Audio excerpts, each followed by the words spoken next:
Welcome to part 26 of Don't Say Schwarzenegger, my story about surviving an attempted unaliving and the cover-up and corruption that ensued. A-list celebrities, politicians, and their offspring are also in this story. So now we're up to February 5th, 2018. We are at the last of the seventh and the last of the hearings to cover the probation violation of the three Drizzes being caught with the stolen loaded chambered pew-pew, the white powder, and the duffel bag of green plants. And this hearing is to deal with, it's the final sentencing for Alberto Drizz, and we're in Judge Schwartz's courtroom at Airport Court. This is the secret illegal hearings, and he's being repped by Harvey Weinstein's attorney, Blair Burke, and the replacement DDA, David Shore, who does nothing and has refused to speak to any of the people that he represents, the people. So he's there. So it's a great lot of people. Okay, so prior to this hearing, like a week or two, I had dinner, as I said in my previous part, I had dinner with Charles Latibideau, and I asked him to cover the final sentencing at the secret hearing of Alberto Drizz at the Airport Court. I was like, we need your help. This needs to be front page news, and obviously you're on my side, so why don't you guys just do what you do, So Charles is like, well, don't worry, I can get this reporter that I know, Mary Beth McDade, to cover your story. So this is Mary Beth McDade that Charles Latibideau put me in touch with. So it's like 7:45, like 45 minutes to an hour before this hearing starts at the Airport Court. We're all there. Me, my brother, my friends. We're like, okay, she's running late, traffic, okay. She's not going to make it in time, but she'll be here for the end of the hearings. But we got to go in without her. So we just go up. It's like 8:20. We're like, we got to go in. It starts in 10 minutes. So we go up and the hearing starts.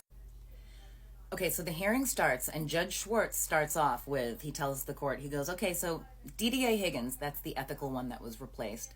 He said DDA Higgins offered 270 days in jail for the pew-pew and the white powder, all that stuff. He says, but Blair Burke went and talked to head deputy Stephen Katz in the Airport Court, out of jurisdiction, and he authorized a disposition which was time served and 3 years probation. So no jail time whatsoever. And they also removed AA classes, and they loosened up his traveling requirements. So they rewarded him for the pew-pew and the white powder. And he asked DDA Shore, who represents us, the people, he says, do you have any problem with that? And DDA Shore says one of two words, he says, for the entire hearing, and he says, nope, all good. Doesn't even look at us. He didn't even introduce himself to us when we were in court. We were like, hi, he looked the other way. This is crazy. So then the judge kind of Schwartz goes over it, and he's like, okay, so here's the thing. It's going to be formal probation for 3 years, and you're going to have to pay a restitution fine. These are all fines to the court. He ended up having to pay about $670 to the court for all of this stuff, which I'm sure a lot of people, I'm sure everybody gets the same legal rights as this wealthy man. And then here's where it goes. Here's where it gets crazy. So then Judge Schwartz, he says, okay, let me just finish all this paperwork now. It's just unbelievable. And I remember when he said that too, he was like, whoa, he couldn't believe this paperwork because this is not legal stuff. And he knew not to ask questions. So then he says, you violated the obey all laws condition of your probation, Alberto. Do you admit it? Alberto says, yes. Ready for this quote from the transcript? So remember from the very first hearing for this probation violation, I mentioned that Judge Schwartz quoted Arnold Schwarzenegger, even said Arnold's name and said, do you know who that is? And Alberto said, yes, sir. He said, and you know how he said, I'll be back? And he's like, yes, sir. And it was very weird. And I was like, that's a coincidence. So that was one time, the first time Schwarzenegger's name was brought up in hearings, in the illegal secret hearings. Ready for this? Here we go. So he says, look, Mr. Drizz, I have never met you before this case came into my court. I don't know any kind of history here. But there is obviously something in the stratosphere going on that I am not aware of. But I would just tell you this. You had a probation search once. They will be back. The famous Governor Arnold Schwarzenegger's line in Terminator, I'll be back. They will be back. Do you understand that? Yes, Your Honor. So that's two of like the next 4 or 5 times that I'm going to bring this up because they did, not me. So yeah, twice quoting Arnold Schwarzenegger to the defendant while breaking the law, the judge. So I thought that was really interesting. And then we ended the hearing with Blair Burke asking the judge, hey, can you remove AA requirements? Because, it's not really working out. It's not fun. And DDA Shore, representing the people, says, submitted. And then he's done talking for the entire time. He said his 2 words. He ignored the people that were like in the back, like, hi, could we say something? No? Okay, we'll sit down. So the hearing ends and we're like, I'm about to burst into tears because I'm like, what is happening? What are we witnessing? I don't understand any of this. But we know that we need to run downstairs and meet Mary Beth McDade. Okay, so it's probably like 9:15 in the morning now, 45 minutes after everything's over, and we run out of the courtroom, and she's texting me, we're parking, we're at the way back of the parking lot, and we're running up, and I'm like, okay, it's like a 10-12 minute walk. I know she's in heels, like, okay, it's a long walk. We'll just run down there and just see what happens. So we run downstairs. We're in the lobby of the courthouse, and it's all like glass doors that like lead out to the parking lot. And we're standing there, and I'm like waiting, and we're looking up at the balcony inside to like, because we know that the Drizzes and Blair Burke, they have to come down the elevator, then they have to go through these big doors that lead to these stairs that come down to where we are, and that's the only way you can exit the courthouse, because when you're normal people, not a judge, obviously. So we're standing there, and all of a sudden I can see through the glass doors. I can see Mary Beth McDade, the big blonde hair. It was like much bigger. It was like twice as high as this picture right here. It was like pageant style, but like she's running through the parking lot, speed walking, we'll call it, speed walking with the videographer behind her, and and I'm like, they're here, like, oh my God. Then we see the Drizzes and everybody come through the doors. So they're coming, and I'm like, oh my God, the timing. Okay, we open up the door for her and the videographer guy walk in, and I'm like, there they are. And all of a sudden, the Drizzes see all of us, and Blair Burke sees all of us down waiting at the doors for them with clearly a, reporter with a microphone in her hand, and she's got her heels and her whole outfit. So they take off through a side door. Somebody allowed them to go through a side door. And while they're doing that, I turned to her and I was like, you just caught them. They're going to have to come out any second anyways. And we didn't know they were going through a side door. I was like, but they're going to come down here. And I told her really quick what happened in the hearing. And I looked to her videographer guy, and I'm looking at him, and I introduce myself, and then he goes like this. Have you ever seen that movie Baby Mama with Amy Poehler and Tina Fey? And Amy Poehler gets out of the car and she's like, oh, let me pay you back for the ride. And she does this really pathetic, like pretending she's looking for a wallet. It's really funny. The videographer literally goes like this. He was like, okay, oh, I forgot my video camera. He had one job. And they walked for 12 minutes from the back of the parking lot. And he didn't notice that he wasn't carrying a big camera, like the size of a small child. And she didn't notice that he wasn't carrying a big camera. So he's like, oops, guess we can't get anything. And she's like, yeah, that's too bad. And I was like, what? And I'm still not connecting dots. I'm just thinking they're stupid, So I'm like, oh my God. Like, okay, fine. So I run outside. I grab my phone camera. I run outside. And the first thing I see Sean Driz parked waiting for Alberto and Maurice to run out the side door to get into his car. He's driving a $450,000 Rolls Royce Phantom. He's looking away from the camera here because he saw me like snapping pictures, because I was like, I'm going to get something. If KTLA is just pathetic at their jobs and they don't know how to use a camera, then I'll get it. So I got that photo, and I got that photo. These are broken, indigent men, and he was in his like mid-20s, like, I don't even know, 27 or something like that at the time of this picture. And he's driving a $450,000 Rolls Royce Phantom. So that was upsetting, especially because like we had lost our careers, our businesses, everything. We had to readjust our entire lives around this all happening. So that's the end of the hearing, and KTLA got there 45 minutes after the hearing started. They forgot their camera, and she never got one photo, even with her phones. He didn't, the videographer, even with his cell phone. I think he must have forgotten that in the car too. So I thought that was very interesting. And I let Charles Thibodeau know, again, I was naive at the time, and I was like, oh, what a terrible chain of events that happened, a coincidence. And he was like, yeah, it's too bad. So that's the end of that. Yeah, we've got a lot more to get into. Only 6 years left of crimes and coincidences. So thanks everybody for sticking around. I think I'm going to do a live tomorrow too to talk about all this. So I'll post something about that. But thank you everybody so much. Yay, I learned how to use a green screen finally. Welcome to part 27 of Don't Say Schwarzenegger, my story about surviving an attempted unaliving and the cover-up and corruption that ensued.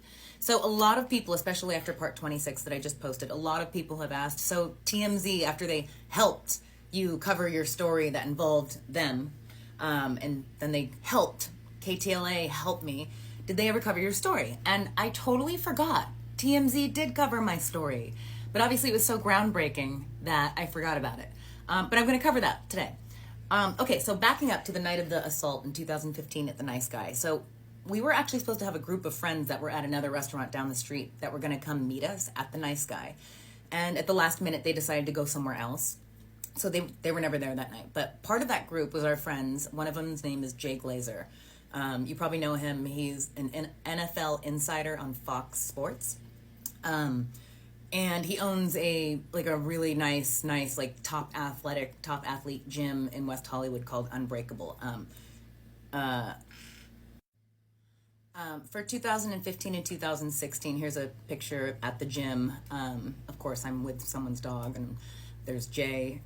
There's Jay doing mixed martial arts with somebody. I don't know who that is, but he would let me go there and do free treatments, like train for free with his trainers, and he would let me get free thermalaise treatments on my broken cartilage all through my face and my neck and all that stuff, because I was having, obviously a lot of bad symptoms and stuff.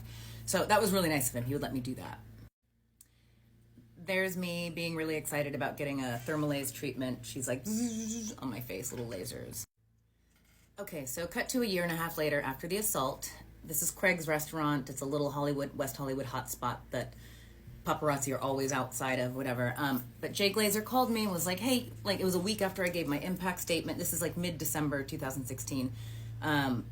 It was a rough week for me. It was the first time I ever posted on social media about what happened. I posted pictures of my face, everything that happened, the lenient 45 non-consecutive day sentence and all that, my impact statement. It was rough. And so that week, Jay Glazer reached out and he was like, hey, let me take you to dinner, as friends. He's like, let me take you to dinner, get out of the house, go do something normal. Let's get you out there. And he's like, also the paparazzi will be there, and they always stopped him for questions. And I don't remember the exact words, but he was like, let's, maybe we can say something, help our girl Anne Green get this out into the news. And I was like, okay, a little terrifying, going to a restaurant bar with paparazzi out front, a little triggering. But I was like, okay, I'm with Jay. He's mixed martial arts, bad guy, good guy, I mean. But I was like, okay, I'm safe. So we go to Craig's. This is December 21st or 20th of 2016. We have a nice little dinner, feeling normal and very comfortable. And as we walk outside, and tons of, I don't even know, 10 paparazzi just standing outside waiting for whoever was inside. I don't know who was. And as we walk out, he gave his ticket to the valet, his SUV gets pulled up, and the paparazzi immediately start asking him questions, and I just lost my, I got too scared, so I into the back of the SUV and got in there and hid.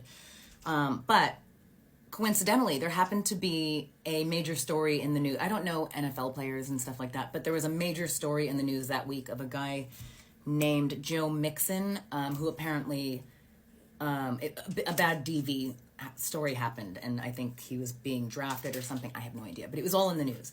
And so I'm sitting in the back of Jay's SUV, the door's open, and he's standing right outside the door talking to all these paparazzi, and they're asking him about this Joe Mixon guy. So Jay's giving his, he's giving his 2 cents and what he thinks. And I remember him being I can't use the words here on TikTok, but he was not a good guy. No, he shouldn't be allowed to play in the NFL and blah, blah, blah, blah. And then that was it. And I'm and you can even see, if you can look it up on TMZ, if you go to their website, just put Jay Glazer, Joe Mixon, Anne Green, and you'll be able to find the article from December 21st, 2016, whatever. And in the very end, you can see me cowering inside, trying not to be on camera. But so just maybe 8 hours later, after we leave, I went home. He dropped me off at home, and that was it. That was the end of the night. And he said something, I remember he texted me or called me or something, but he was like, hey, I called my boys over at TMZ, because he knows they all know each other. They they're always getting his input on sports. And he's like, I called them over there. They're going to cover your story. And I was like, thank you so much. I was so excited. And at 6:00 in the morning, this article comes out, and it's, I had to heavily redact stuff, but this article comes out. You can pause it, whatever. So it talks about this, of what the paparazzi asked him outside of Craig's. Here's the rest of the article. You can pause it real quick, and you can see way at the bottom, because there's all this stuff at the bottom. It says, Glazer had just finished dinner with a friend, a model named Anne Green, who was by men. So he was especially fired up about the topic. And that's it. That's all they said. And if you click on my name, that shows up. So that was TMZ doing their boy Jay a big favor because they're against violence against women, and doing me a big favor because I tried to save the life of one of their paparazzi. This is what it was. Oh, and also Anne Green also went through some stuff at the very bottom of an article that doesn't even have me in the title or the header, no picture, no nothing. Isn't that so helpful and thoughtful? So that's the article that TMZ did to cover my story. So I'm surprised you guys haven't heard about it. It's clearly been all over the news and covered heavily by the people I tried to help, right? Yeah, so that's about it. I'm going to get into it. By the way, I figured out, I tried to make a little outline of all the topics and all the stuff I have to cover to try to get an idea of how long my series is going to be. And 70 or 80 parts. Yeah, give or take one or two, something like that. But stick around. I've got so much more to cover. I'm going to be doing everyone's depositions. That means all of their friends that perjured themselves, their family members that are... I'm going to be covering them when I cover the topic of fraud and fraudulent transfers. I'm going to be covering the intimidation, stalking, and harassment, and hacking and surveillance that I've been undergoing. Don't know who it is, but that all started happening on a dime once I started... Well, after this all happened and I started posting about it. And then I also have to cover the civil trial, which is going to take so many parts. And as horrific as it is, it's actually really funny because it's that ridiculous. Thank you guys so much. I think I'm going to do a live like a couple of times a week because I'm getting really, really, really great suggestions from the people that are coming on there and giving me questions. Like, I'm like, oh my God, I forget. Like, today's part was because somebody reminded me about something yesterday. So thank you so much. So much. I love reading all your comments and answering all your questions. It means the world. Thank you guys. Welcome to part 28 of Don't Say Schwarzenegger, my story about surviving an attempted unaliving and the corruption and cover-up that ensued. So I'm gonna go back in time a little bit because I should have done this for part 9 of my series when I talked about the manager of the bar that came out to save my life and how he testified in the prelim and in civil trial, but he testified in the prelim in great detail, like 110 pages long in the transcript, about him trying to knock one of the Driz twins off of my body while I was unconscious, what they were doing things to me. And I should have posted the receipts, and I finally just organized all of the pages from the transcript and broke it down to really point out how somebody went back after the trial, at some point at the end of the trial, they went and they illegally altered all of the pronouns for when he's my star witness. And so when he was like, I saw this woman on the ground, I was trying to help her, I was trying to save her, she was unconscious while the Driz twin was, going at her and stuff. And all of those pronouns from she and woman, which was me, were changed to non-binary and male. So I became them, somebody, victim, they, and then they threw in a few he's and hims. So I wanted to show it. So you're going to want to pause this as you go along because I'm just going to show them kind of quick, but I just want to show the proof, the evidence, the receipts. Now, in his testimony, the nice guy manager, I was referenced by the criminal defense attorneys, the DA, and him while he testified. I was referenced 56 times throughout the entire thing. And that's a total of about 14 pages or so. So I'm going to show you each page. Again, you can pause it and all that stuff. Out of the 56 times that I was referenced, my star witness, 5 of those times, they changed the pronouns to he or him. So I became a man. So now my star witness is off the table. Out of those 56 times, I was referred to as a she or her once. And it was when they specifically asked this witness, did you see Anne Green? What was she doing? And he said, oh, last I saw her, she was on the ground, type of thing. So just one time out of 56 references, I'm referenced as a woman. And I'm not non-binary. I'm a female. That's my gender, just in case anyone's wondering if that was a question. I just want to clear that up. But so out of the 56 times, I was he or him 5 times. I was her and she, the correct pronoun, once. And then 50 times, I was non-binary. So I'm going to go over all of those things. So here we go. Okay, so the first time I'm referenced in this bar manager's testimony, it's on page 662, and I'm referenced 14 times on this page. And every single time I'm referenced throughout the transcript, I underlined it in red so that you can just bounce around. You don't have to read the whole thing. Here you can read the whole thing. Anyways, so here are all the ways that they were referenced to me. These are all the illegal alterations. I am people, the other, person 3 times, somebody, somebody at a disadvantage, him, person 3 times, somebody at a disadvantage, and other person. Page 682. This would be the one and only time in the star witness's testimony about seeing my attempted unaliving. This will be the one time that I am referenced correctly. She, all that stuff. Page 735 in the transcript at the bottom, I am referenced twice and I am referred to as person. Page 737, I'm referred to 4 times. I am person on the ground at a disadvantage, person, and then 3 times they actually call me a he. Page 738, I'm referred to 5 times, and I am called someone at a disadvantage, person, person at a disadvantage, person, and him. Page 739, I'm referred to as person on the ground. Page 741, I'm referred to as someone on the ground being attacked. Page 743, I'm referred to 9 times. There you go, you can pause it. And I am called victim on the ground, victim on the ground. Person twice, person on the ground, and then person 3 times. Feeling redundant yet? Page 753, I'm referred to twice. I am the person on the ground and that person. Page 754, I'm referred to 4 times. You can pause it. I am called victim on the ground, person below them, and that person. Page 755, there you go, you can pause it. I'm referred to 10 times at the end of his testimony. I'm called person on the ground, them, person on the ground, there, and there. There. Page 756, I'm referred to once, and I am called the person on the ground. And the final time I'm referred to in the nice guy bar manager's testimony is on page 758, and I am called the other person. Yeah. So there it is, 56 references in my star witness's testimony talking about seeing me unconscious while Maurice Driz was having fun with my body.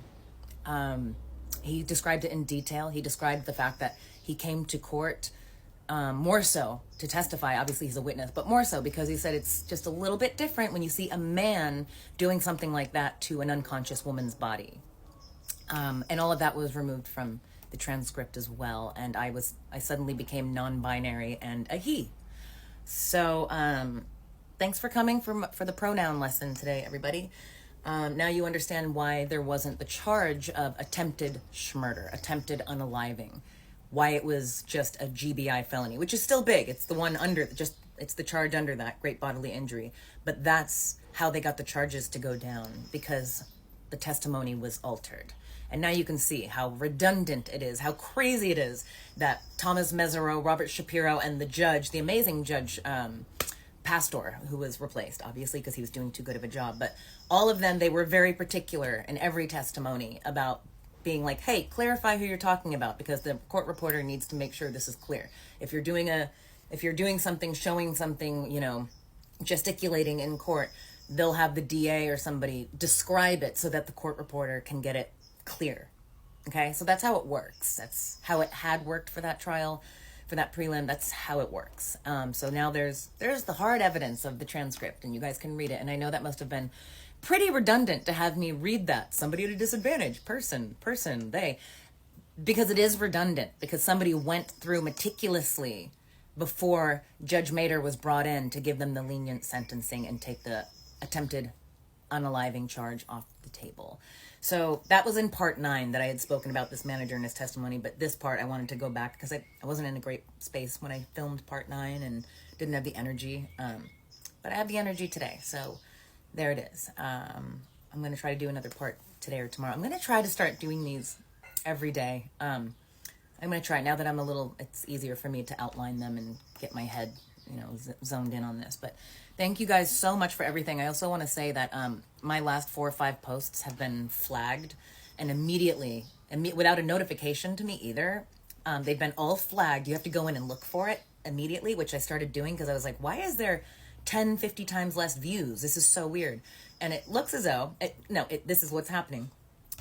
TikTok is flagging my stuff immediately before it even gets out there, so that it's immediately removed from the For You page. And only 5% of my viewers are seeing my posts.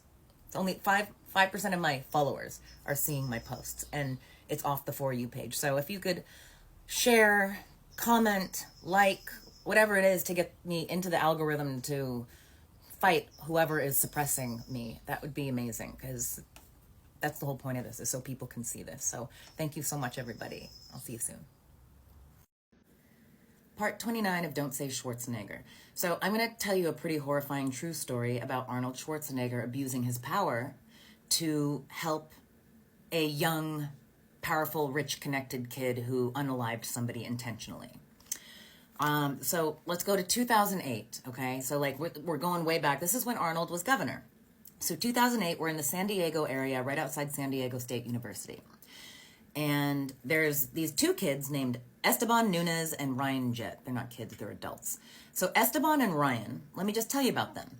Esteban Nunez is the son of Fabian Nunez, the most powerful Democratic lawmaker in California at the time, okay? So this kid's got politics in his blood. So Esteban and Ryan, they're drinking, and they're denied entry at a frat party just outside San Diego State. They weren't students there, they were just going down there to party and cause trouble. So because they got kicked out of the frat party, they decided to leave, go get some weapons, which were knives, and come back to get revenge. And their plan was to either burn the frat house down or use the knives on someone, which they were allowed to do. So at 2 a.m., they bump into the victims. They bump into Luis Santos. Don't forget that name. Luis didn't make it through this, okay?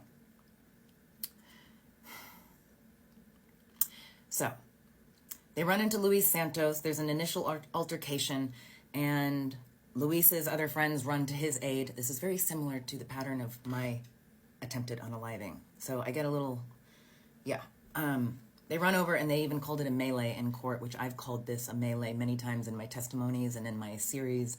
So there's a lot of parallels that just get me like, so witnesses saw Esteban Nunez, the lawmaker's son, and Ryan Jett using the knives on multiple people, okay, to unalive them intentionally. One of the boys that was stabbed with the knife, he was put into an induced coma, and the other boy that was attacked with the knife, it pierced the left ventricle of Lewis's heart, and he died at the scene. I think about this and I get emotional because that could have been me with my assault. Like, it's crazy that I survived. I was unconscious with Maurice Driz with his knees on each side of my head, wailing away while the bar manager's trying to pull him off my body, you know? And I was attacked by multiple other people in their group, and it's just a miracle that I'm alive and I'm able to even talk, you know? Like, so this gets me going. Later that night, Esteban Nunez and his buddies, they were caught on a 7-Eleven security camera. They were driving up north, like fleeing the scene back to Sacramento, and they were caught on a 7-Eleven camera.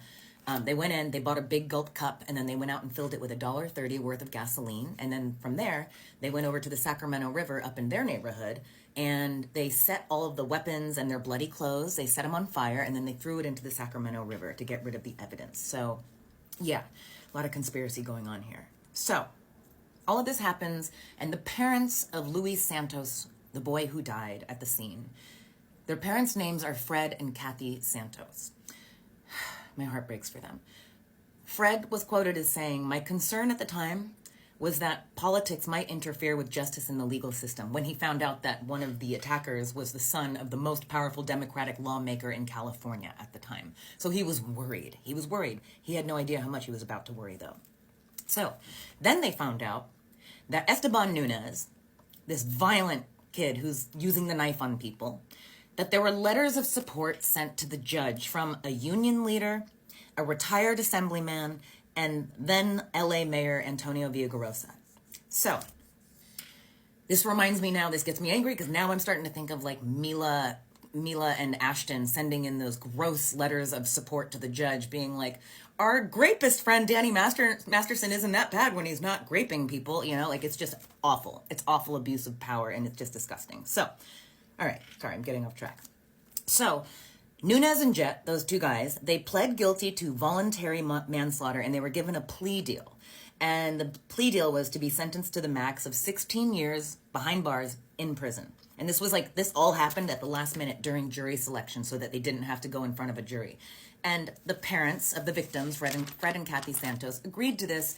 They felt like they should get life in prison, but it's also very traumatic going through the whole trial and the system and maybe appeals and all that. So they were like, okay, it's bittersweet. Like, at least we'll know they'll be quiet behind bars for 16 years. They can think about what they've done, and we'll have some peace for a minute. It's bittersweet. I get it. I get the decision. I might have done the same. But that's not what happened. So, in 2000, it was like late 2010, about 2 years after the unalivings in 2008. 2010 is when the trial and everything was beginning and the deal happened. And on December 6th of 2010, end of the year, Nunes' attorneys suddenly submitted a motion to end their appeal. Like, we're not going to fight it. What? So, fast forward to less than 1 month later. It's now January 2nd, 2011.